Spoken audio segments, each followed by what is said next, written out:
नमस्कार दोस्तों, आज हम फिर एक बार आपके समक्ष एक ऐसे मनुष्य की जीवनी लेकर प्रस्तुत हैं जिन्होंने अपने जीवन में अपनी कड़ी मेहनत से न केवल सफलता के शिखर को छुआ परंतु इतनी प्रसिद्धि भी प्राप्त की कि वह कई लोगों के प्रेरणा स्रोत बन गए। इनका नाम है बिल गेट्स। वैसे तो बिल गेट्स को किसी परिचय की आवश्यकता नहीं है, वह पूरी दुनिया में अपने कार्यों से जाने जाते हैं। हम सभी यह भली भांति जानते हैं कि दुनिया की सर्वश्रेष्ठ सॉफ्टवेयर कंपनी माइक्रोसॉफ्ट की नींव भी बिल गेट्स के द्वारा ही रखी गई है। बिल गेट्स का पूरा नाम विलियम हेनरी गेट्स है। इनका जन्म 28 अक्टूबर 1955 को वॉशिंगटन के सिएटल में हुआ। इनके परिवार में इनके अतिरिक्त 4 और सदस्य थे। इनके पिता विलियम एच गेट्स जो कि एक मशहूर वकील थे। इनकी माता मैरी मैक्सवेल गेट्स जो प्रथम इंटरस्टेट बैंक सिस्टम और यूनाइटेड के निदेशक मंडल की सदस्य थी तथा इनकी 2 बहनें जिनका नाम क्रिस्टी और लिपी है। उनके माता पिता उनके लिए कानून में करियर बनाने का स्वप्न लेकर बैठे थे, परंतु उन्हें बचपन से ही कंप्यूटर विज्ञान तथा उसकी प्रोग्रामिंग भाषाओं में रुचि थी। उनकी प्रारंभिक शिक्षा लेक साइड स्कूल में हुई। जब वह 8वीं कक्षा के छात्र थे तब उनके विद्यालय ने ASR 33 दूर टंगन टर्मिनल तथा जनरल इलेक्ट्रिक कंप्यूटर पर एक कंप्यूटर प्रोग्राम खरीदा जिसमें गेट्स ने रुचि दिखाई।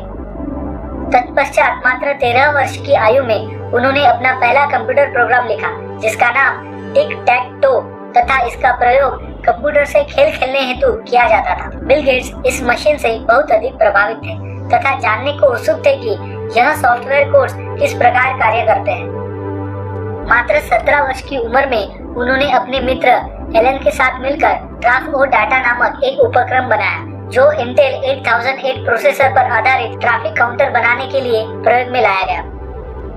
1973 में वह लेकसाइड स्कूल से पास हुए तथा उसके पश्चात बहुप्रचलित हार्वर्ड कॉलेज में उनका दाखिला हुआ, परंतु उन्होंने 1975 में ही बिना स्नातक किए वहां से विदा ले लिया, जिसका कारण था उस समय उनके जीवन में दिशा का अभाव।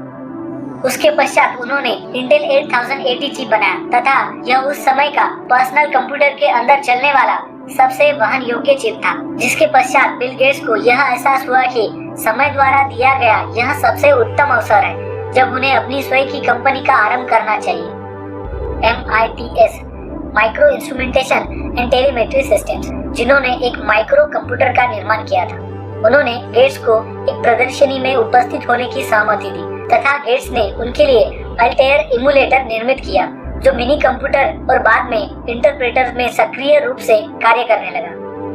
इसके बाद बिल गेट्स व उनके साथी को MITS के अल्बुकर्क स्थित कार्यालय में काम करने की अनुमति दी गई। उन्होंने अपनी जोड़ी का नाम माइक्रोसॉफ्ट रखा तथा अपने पहले कार्यालय की स्थापना अल्बुकर्क में ही की। 26 नवंबर 1976 को उन्होंने माइक्रोसॉफ्ट का नाम एक व्यापारिक कंपनी के तौर पर पंजीकृत किया। माइक्रोसॉफ्ट बेसिक कंप्यूटर के चाहने वालों में सबसे अधिक लोकप्रिय हो गया था।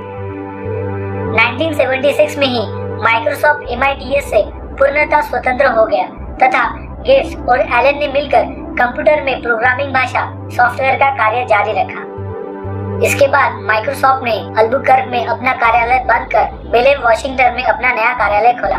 माइक्रोसॉफ्ट ने उन्नति की ओर बढ़ते हुए प्रारंभिक वर्षों में बहुत मेहनत और लगन से कार्य किया। गेट्स भी व्यावसायिक विवरण पर भी ध्यान देते थे, कोड लिखने का कार्य भी करते थे तथा अन्य कर्मचारियों द्वारा लिखे गए व जारी किए गए कोड की प्रत्येक पंक्ति की समीक्षा भी वह स्वयं ही करते थे। इसके बाद जानी मानी कंपनी IBM ने माइक्रोसॉफ्ट के साथ काम करने में रुचि दिखाई। उन्होंने माइक्रोसॉफ्ट से अपने पर्सनल कंप्यूटर के लिए बेसिक इंटरप्रेटर बनाने का अनुरोध किया। कई कठिनाइयों से निकलने के बाद गेट्स ने सीटेल कंप्यूटर प्रोडक्ट्स के साथ एक समझौता किया, जिसके बाद एकीकृत लाइसेंसिंग एजेंट और बाद में 86 डॉस के वह पूर्ण आधिकारिक बन गए और बाद में उन्होंने इसे IBM को $80,000 के शुल्क पर PC DOS के नाम से उपलब्ध कराया। इसके पश्चात माइक्रोसॉफ्ट का उद्योग जगत में बहुत नाम हुआ। 1981 में माइक्रोसॉफ्ट को पुनर्गठित कर बिल गेट्स को इसका चेयरमैन और निदेशक मंडल का अध्यक्ष बनाया गया। जिसके बाद माइक्रोसॉफ्ट ने अपना माइक्रोसॉफ्ट विंडोज का पहला संस्करण पेश किया। 1975 से लेकर 2006 तक उन्होंने माइक्रोसॉफ्ट के पद पर बहुत ही अधिकृत कार्य किया। उन्होंने इस दौरान माइक्रोसॉफ्ट कंपनी के हित में कई महत्वपूर्ण निर्णय लिए।